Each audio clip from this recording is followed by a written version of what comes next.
Hi guys, welcome back to the video. And निकल चुके हैं भाई काम की तरफ, क्योंकि आज मुझे स्टार्ट करना है 3 बजे और मैं निकल रहा हूँ घर से 1:40 पे। 10 मिनट में मैं वहाँ पहुँच जाऊँगा, क्या बोलते हैं, स्टेशन पे। और वहाँ से लगेंगे मेरे को 40 मिनट में हम काम पहुँच जाएंगे। तो मेरे पास ऐसे टेक्निकली मैं 10 मिनट पहले पंचन कर सकता हूँ और 10 मिनट लेट। तो मतलब यहाँ तो 10 मिनट लेट कर लो, अगर लेट हो रहे हो तो 10 मिनट तक तुम लेट हो सकते हो। जल्दी जाना है 10 मिनट जल्दी चल जाओ, ऐसा हिसाब है। तो चल रहे हैं। आज अच्छा मौसम हुआ पड़ा है, पर मैंने कल वाली गलती आज नहीं करी है। आज मैं छाता लेके जा रहा हूँ भाई, नहीं तो कल बड़ी दिक्कत हुई थी, सारे कपड़े भीग गए थे। और अगर ऐसे ही मौसम रहे ना भाई, मज़ा ही आ जाता है। मतलब मस्त, इतनी तेज़ कोई धूप भी नहीं निकली है पर ठंड भी नहीं है। ऐसा सा मौसम इज़ सुपर गुड भाई। ना ज़्यादा गर्मी ना ज़्यादा, मतलब ठंड हो जाए तो मेरे को फ़र्क नहीं पड़ता, बस बारिश ना हो। ठंड से आई डोंट केयर भाई, ठंड तो हम सह लेते हैं, आदत हो गई है। क्या ये मैक्सिमम जितनी देर ठंड सहनी होती है वो 5 या 10 मिनट ही है, क्योंकि यहाँ से निकले 5 मिनट वॉक स्टेशन तक, बस में बैठ गए, वहाँ से 10 मिनट की वॉक काम तक, 15 मिनट मैक्स ठंड झेलनी होगी एक गो में। तो क्या ही फ़र्क पड़ता है भाई, इतना तो चलता है। एंड अभी फटाफट पहुँच जाएंगे स्टेशन पे, वहाँ से लेते हैं बस, निकलते हैं, पहुँचते हैं काम पे।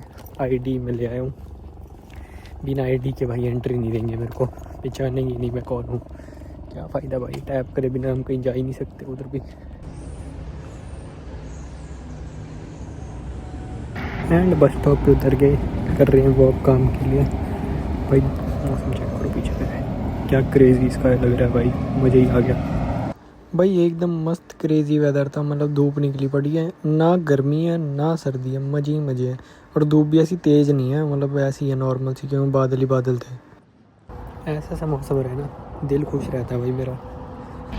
और घर से बाहर निकलने का मन करता है अगर बारिश हो रही हो भाई, घर से बाहर ही निकलने का मन करता है। मतलब मेरा तो ऐसा है, फिर बारिश हो रही है बिस्तर में पड़ा हुआ, बिस्तर से भी ना उठूँ मैं, इतना आलसी हो जाऊँगा। धूप निकली हो तो कहीं पे भी ले जाओ मेरे को।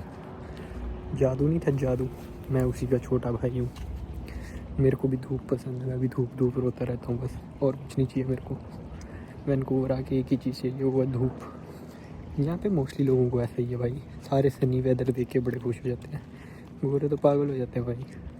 लिटरली जब से कनाडा में ज़िंदगी में पहली बार मैं इतना तेज़ भागा हूँ एक बस के लिए, एक छोटी सी बस के लिए भाई। आज तो भाई रिकॉर्ड तोड़ दिया मैंने, तुम्हें मेरी आवाज़ से पता लग ही रहा होगा कि मैं हाफ हूँ। एंड वो इसलिए मैं भाग के बस पकड़ने आया था। पहले मैं बैठ लेता हूँ बस में, फिर बताऊँगा। तो अब मैं बताता हूँ भाग क्यों रहा था। तब मैं भाग इसलिए रहा था, टेक्निकली जब भी मैं काम से निकलता था तो 10 या 15 मिनट में बस होती है, तो मुझे मिल जाती है ईज़िली। या अगर दूसरी भी मिलनी होगी तो उसके 10 मिनट बाद मिल जाएगी। पर आज पता नहीं, जैसे कई बार होता है, जैसे सर्दियाँ हो या कुछ हो, बस डिले होती है। एंड जो जिस बस में मैं आया हूँ वो 5 मिनट में शो हो रही थी जब मैं ऑफिस से निकला हूँ, एंड दूसरी बस 40 मिनट बाद। तो टेक्निकली अगर मैं नहीं भागता, यार अंधेरा हो गया बिल्कुल, रुको, अब भागी थोड़ी थोड़ी लाइट। हाँ, सो टेक्निकली अगर मैं नहीं भागता तो मेरे को 30 से 35 मिनट ठंड में खड़ा रहना पड़ता। एंड मैं भाग लिया, थोड़ा अपने शरीर को कष्ट दिया, तो मतलब आई गेस 3 मिनट 15 नहीं 11 मिनट की वॉक को 3 मिनट में कवर करा भाई ने आज। स्पीड देख रहे हो, तो इस कारण से जल्दी पहुंच गया, नहीं तो अभी मैं ठंड में खड़ा होता। हाँ, क्योंकि वो दूसरी बस 8:45 पे थी, क्योंकि टेक्निकली 40 मिनट बाद अगर बस हो तो इतने मेरे को 40 मिनट घर आते हुए लग जाते हैं। आधा 30 to 40 मिनट्स मैक्स लगते हैं मेरे को घर आने में। तो अभी तक मेरे को बस भी नहीं मिलती अगर मैं नहीं भागता आज। तो मैं फिर घर पहुंचता 9 साढ़े 9। That's the fucking scene guys. तब घर जाएंगे, घर जाके आज असाइनमेंट्स ड्यू नहीं है तो कोई पंगा नहीं है, आगे देखते हैं करना है क्या। और अभी मैं घर आया और मैं ये वीडियो देख रहा था। हमारा टैलेंट भारत आके यहाँ इनोवेट करे, यहाँ डिजाइन करे और हमारी अर्थव्यवस्था तेजी से आगे बढ़ेगी। हिपोक्रेसी की भी सीमा होती है। तो इस वीडियो में क्लियरली मेंशन है कि जितने भी फॉरेन इमिग्रेंट्स हैं या जो भी बंदे इंडिया से बाहर चलेंगे, उनको वापस इंडिया आ जाना चाहिए एंड इंडिया की तरक्की करानी चाहिए। इंडिया की तरक्की तो नहीं होती उधर, बस धर्मपात पे लड़ाई चलती है आई गेस। और दूसरा जो मेरे को एक चीज़ दिखती है इंडिया में, अगर तुम एक पर्टिकुलर कास्ट के नहीं हो तो तुम्हारा स्कोप भी कम हो जाता है। अगर तुम जनरल कैटेगरी में आ रहे हो, तुम्हारे लिए लाइक कंपटीशन इज़ 100%, वेराज तुम्हारी कास्ट बदल जाती, तुम्हारा कंपटीशन 50% है। This is the most unfair thing I find. अगर मैं बात करूँ कनाडा, यूएस, ऑस्ट्रेलिया में, यहाँ पे ऐसा कुछ नहीं चलता। धर्म जाति पात के बेस पे तुम्हें एजुकेशन नहीं दी जाती। That's something I like. तुम्हें इक्वली ट्रीट करा जाता है। एंड मैं अभी थोड़े दिन पहले ही रियलाइज़ कर रहा था कि why I change so much in studying. क्योंकि अगर मैं बात करूँ, मैं इंडिया में नहीं पढ़ता था इतना, यहाँ पे आगे पढ़ा क्योंकि यहाँ के टीचर्स को पता है एक स्टूडेंट को पढ़ाना कैसे है। इनको पता है, इनको आइडिया है कि हमने अगर हमारी क्लास में 30 बच्चे हैं तो 30 के 100% नंबर कैसे लाने हैं। हमारे स्कूलों में क्या होता था, अच्छा अगर मैम ने बोलेगी क्वेश्चन कोई डाउट है तो पूछो, अगर पूछते थे वो क्या बोलती थी, तुम्हें नहीं आता तुम्हारी गलती है, घर से होमवर्क करके लो। मतलब कभी भी किसी ने भी ढंग से डाउट क्लियर करने की कोशिश नहीं करी होगी। एंड अगर तुम्हें कोई पर्टिकुलर टॉपिक नहीं समझ आ रहा, इधर के टीचर्स समझते हैं कि समझ क्यों नहीं आ रहा, एंड दे ट्राई तुम्हें ईजी वे में समझाने का। वहाँ पे तुझे नहीं समझ आ रहा, तू डफर है, एंड दे डीमोटिवेट यू। इधर के टीचर मोटिवेट करते हैं। तो एजुकेशन के लिए तो I find Canada is better, क्योंकि मैं अभी कनाडा में हूँ। एजुकेशन की बात हो गई, करियर ग्रोथ ऑन पीक। मैं 21 साल को, I have a good job. India में क्या करता, लफंटरगिरी, स्कोप ही नहीं है भाई। मतलब 21 साल का लड़का इंडिया में भी क्या ही करता। यहाँ अंटिल अनलेस में बहुत ज़्यादा दिमाग चला के कोई स्टार्टअप चलाऊँ, नहीं तो अगर मैं कोई ऐसी नॉर्मल वेज की जॉब शुरू करता वहाँ पे करना, तो मुझे 1000-2000 रुपये भी नहीं कोई ढंग से देता दिन में। And I earn a good amount of money here. तो इस मेरे ख्याल से ये भी है। एंड ये जो मिनिस्टर जी बात करते हैं कि हम तुम इंडिया वापस आएंगे, खुद के बच्चे बाहर बैठे हैं यार।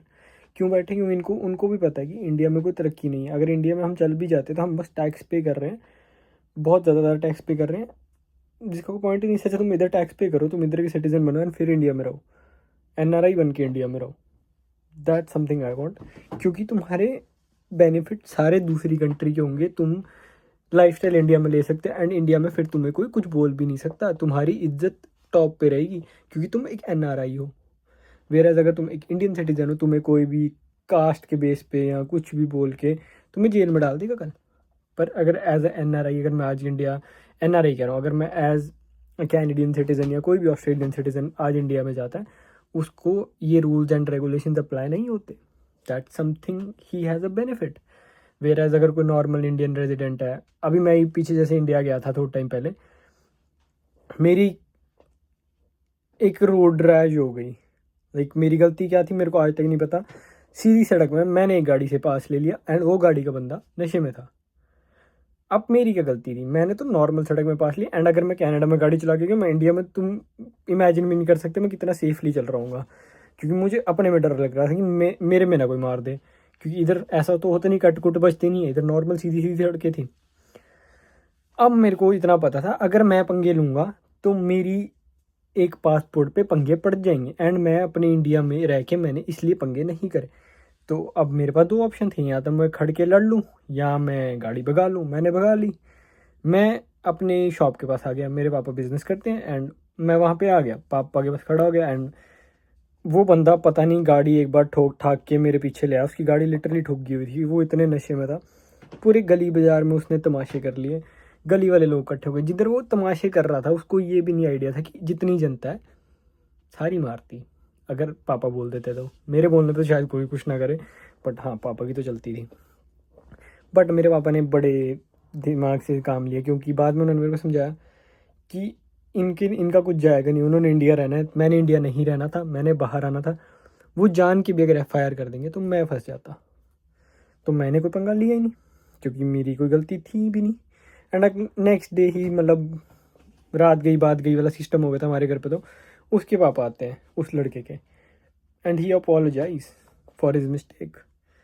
That something I am talking about. और इधर ऐसा कुछ नहीं होता भाई, इधर कोई तुम्हें से नहीं लड़ रहा। तुम अपने काम से काम रखो, तुम गाड़ी जैसी चला रहे हो चलाओ, तुम्हें गाड़ी के अंदर बैठ के गाली दे देगा। तो इनको पता है भाई, हर चीज़ के लिए लॉज बने हैं। तुम इधर कोई गलती करता ही नहीं है। इधर कोई बेफालतू की गुंडागर्दियाँ तो चलती ही नहीं ना भाई। ये जो रील गैंगस्टर्स इंडिया में बैठे हैं, थप्पड़ मार देंगे, इनकी इतनी हिम्मत नहीं होती कि अकेले अकेले हैं ये 6-6 7-7 बंदे एक ही बंदे पे चढ़ जाएंगे and they will find them cool. नहीं भाई, तुम फॉरेन रह के देखो, तुम्हारी हेकड़ी 2 दिन में निकल जाएगी जितने तुम इंडिया में। और इंडिया में ये सारे वेलीपंथी लड़ने लुड़ने वाली वेलीपंथी भी ना उनके पास है जो ज़िंदगी में कुछ कर नहीं रहे, और जो कुछ कर रहे हैं उनके पास ये सब के लिए टाइम ही नहीं है कि वो किसी से लड़ें, किसी से बहस करें। तभी मेरे को ऐसा लगता है फॉरेन कंट्रीज़ में किसी के पास इन सब चीज़ों के लिए टाइम नहीं है, क्योंकि सारे पैसे कमाने में बिजी हैं, पढ़ने में बिजी हैं, अपनी लाइफ बिल्ड कर रहे हैं। इंडिया में तो बस फुकरी बनती रह जाती है, दैट समथिंग। और ये वीडियो ज़्यादा लंबी ना हो और मेरा ज्ञान ज़्यादा ना जाए, इसलिए हम इस वीडियो को इधर ही एंड करते हैं। अगर आपको मेरी वीडियो अच्छी लगी हो, do like my video and guys subscribe ज़रूर करना, लाइक करो, कमेंट करो एंड मिलते हैं अगली किसी वीडियो में। तब तक के लिए गुड बाय गाइस।